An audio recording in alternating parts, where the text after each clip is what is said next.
one of the biggest sacred cows of all is go to school. And many people think I'm anti-school. That is not true. I'm anti-ignorance. So I'm very pro-education. I'm just not pro being stupid about money. I think that's true, that what you said is education is more important now than it's ever been. That's right. So the problem is that the schools focus just on two kinds of education. There's the academic, which is really important.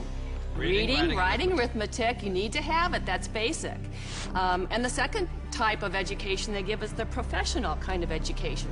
So if you want to be a lawyer or an accountant or a teacher, then you need to go to school and get those certifications. But the one kind of education that's lacking severely in the school system as it stands is financial education. Time out. An important part of financial education is having a financial statement, which is an income statement and a balance sheet. Now, when you go to your banker always asks you for your financial statement, not your report card, because your financial statement is your report card once you leave school. Your financial statement will tell you whether or not you're smart with money or not smart with money, because that financial statement is your report card of your financial intelligence. I put on my Facebook one day that we need to teach our children financial education, and I received a comment back from a teacher that said, who's going to pay for it? We're all going to pay for it if we don't start educating our children in school. This is a very hot subject, but our schools are training people to be employees, to work for the rich. The second thing I don't like about school is how dare they label a kid as smart or stupid at an early age. The reason I'm sensitive to that is because I was labeled stupid right off the start. And it wasn't that I was stupid. I was bored, and I was not interested, and there was none of the subjects I wanted, and nobody could tell me how I was going to use calculus. I kept asking my teacher, how am I going to use calculus? And they couldn't tell me. Are they training to be an employee, or are they training to be street smarts? See, my poor dad was school smart, my rich dad was street smarts, and I'd rather be street smart today. Well, there's a total lack of practical education is really what you're talking about. And I found that. I'm an accountant, and I have a master's degree. And you're an A student, right? And I'm an A student. We'll forgive you. So, thank you. But when I went to school, the only financial education I got was specific to my profession. Okay, there was no general financial education. I could have gone all through, gotten a master's degree, got a PhD in my field without any specific financial education about how to handle myself once I got out of school. Right, and people say to me, well, I learned economics in school. Is economics financial education? Not really. You know, it's not about investing, it's not about the laws, it's not about taxes, it's not about history. Well, Robert, as a lawyer, I see all sorts of people walk through the door. And some are highly educated, and some have no education at all, but like you said, they're street smart. And the first time I saw this type of client, I thought, wow, he's doing pretty well. He didn't go to college, but he's got all this real estate. And then there's a pattern that develops where you see a lot of people who never went to college, but are street smart and have done very well. I can just say, I was talking to a woman the other day, she's a just as you're saying, highly successful doctor. Very, very successful. Medical doctor, very smart in so many ways, but when we were talking, she finally looked at me and she said, oh my God, she goes, I have not a clue about my money. She's 45 years old, not a clue. And you think that because they're successful, they know something about money. But so many people don't, because so many of us haven't had the education. School puts us in a culture of dependence. We depend on three things. We depend on a corporation to take care of us, or we depend on government to take care of us. And the scary one, I think, is we depend on institutions. You know, the people we run our 401ks to take care of us. Stock market. And we put ourselves, we rob ourselves of the independence to think freely as entrepreneurs or investors, and we just become dependent on those three entities. And it's brutal. And Mr. Maloney, you never finished school, did you? No.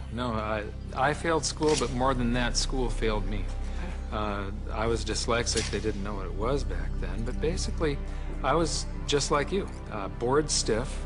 I got put in all the remedial classes, so I was in with the dumb kids, basically.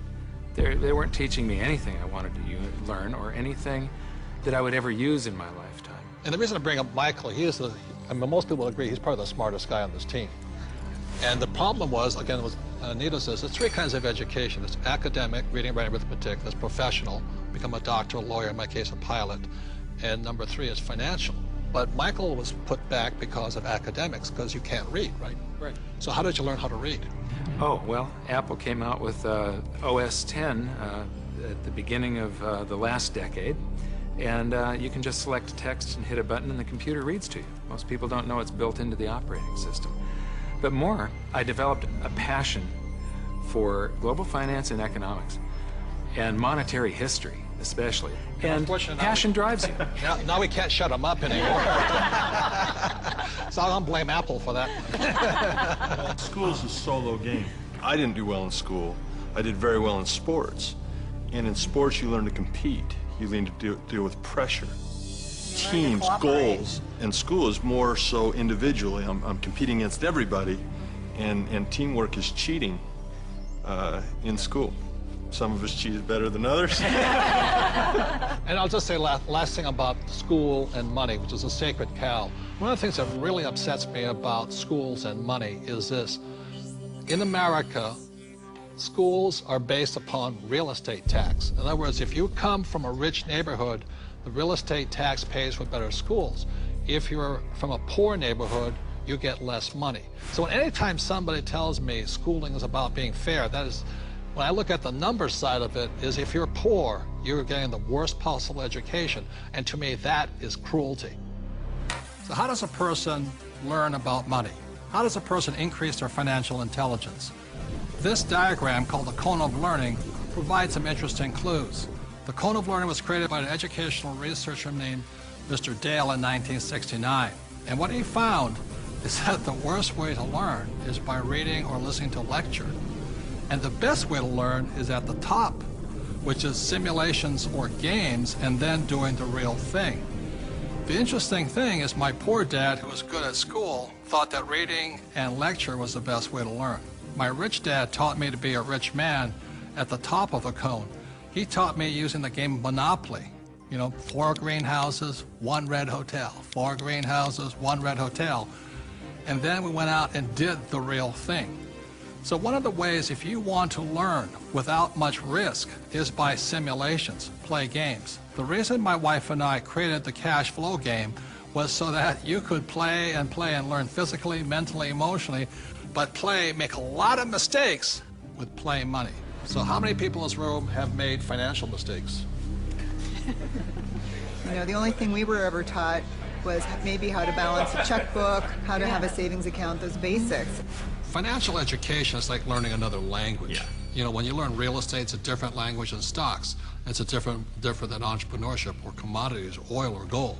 I say this all the time in Mexico. If you learn English, you can do business with the whole world. When you learn to speak the language of money, it opens up a whole new world. Yeah. And unfortunately, in our school systems, we don't teach the language of money. We teach people the language of becoming a doctor, lawyer, or an employee.